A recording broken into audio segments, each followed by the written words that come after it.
আমাৰ মিত্ৰতাটো বৰ্তমান আমি চাৰিটা দল আছে এজিপি বিজেপি ইউপিপিএল আৰু বিপিএফ এতিয়া ইলেকশ্যনৰ সময়ত আমি কেনেকৈ আগবাঢ়িব পাৰোঁ কি এটা খুব আমাৰ ক'ব গ'লে এটা ইংৰাজীত শব্দটো মই ক'ব পাৰোঁ যে ক্ৰাফটিং কৰিব লাগিব মানে ইয়াক নতুনকৈ ইয়াক এটা এটাকৈ যোগ বিয়োগ কৰিব লাগিব আৰু চাব লাগিব যে ইলেকশ্যনত আমি কেনেকৈ জিকিব পাৰোঁ আজি আমাৰ ইলেকশ্যন মেনেজমেণ্ট কমিটি ঘোষণা হ'ব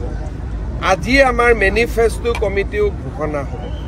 অৰ্থাৎ যোৱা কালিৰ পৰা আমি ইলেকশ্যনৰ লৈ চিন্তা কৰা আৰম্ভ কৰি দিছোঁ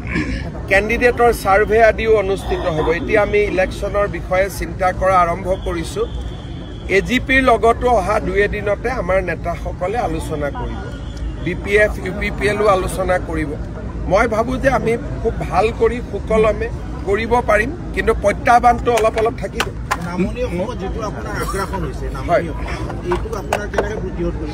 চব নামনি অসমত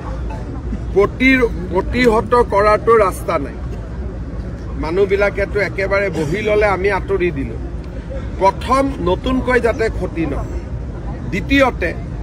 আমি কষ্ট দি থাকিব লাগিব যাতে নিগাজিকৈ বহি ল'ব নোৱাৰে ইমান দিনে আমি কষ্ট নিদিয়াৰ কাৰণে তেওঁলোকে আকৌ মানুহ মাতি থাকিলে আমাৰ চৰকাৰখনে অলপ কষ্ট দিয়া আৰম্ভ কৰিছে কষ্ট দিলে লাহে লাহে মানুহবোৰ আঁতৰি যাব এদিনতে চমৎকাৰ নহয় কিন্তু যদি 15-10 বছৰ কষ্ট দি থাকিব পাৰোঁ তেতিয়া নিজে নিজে আপুনি ছাৰ কৈছিলে নতুন মুখ এইবাৰ আহিব কিমান নতুন মুখটো আহিবই কাৰণ বিজেপিয়ে এনেকুৱা পাৰ্টি নহয় যে পুৰণা মানুহখিনিয়ে ইয়াত টিকেট পাব যদি নতুন মুখ নানো পাৰ্টিটোতো মৰি যাব সেইকাৰণে মোদী ডাঙৰীয়া অমিত শ্বাহ ডাঙৰীয়াৰ সদায় এইটো প্ৰচেষ্টা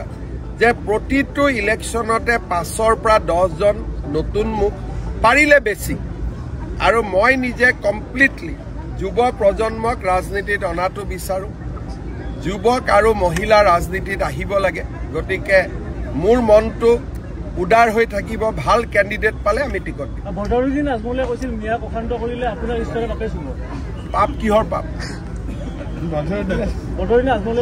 তেওঁৰ যিটো পাপ সেইটো মোৰ কাৰণে পুণ্য হয় নহয় গতিকে তেওঁলোকে মোক অভিশাপ দি থাকক সেই অভিশাপটো মই আশীৰ্বাদ বুলি ধৰি থাকিম এতিয়া কংগ্ৰেছ আৰু বদৰুদ্দিনৰ যিটো কাজিয়া পিছত গৈ আৰু লগে হ'ব নেকি এই কাজিয়া একো নাই তেওঁলোকে ভোট এটা পাৰ্টিকে এইবিলাক নাটক ভাষক কৰি লাভ নাই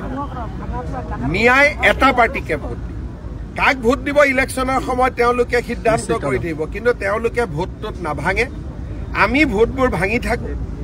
ইজনক দিওঁ সিজনক দিওঁ যেনেকৈ ঘৰত নামঘৰত অলপ অলপ প্ৰসাদ চবকে দিব লাগে তেনেকৈ আমিও প্ৰত্যেকটো দলকে একচিংটা ভোট দি দিওঁ কিন্তু মিয়াই এক জেগাতে ভোট দিয়ে আৰু সেইকাৰণে তেওঁলোক ৰাজনৈতিকভাৱে আগবাঢ়ি গৈ আছে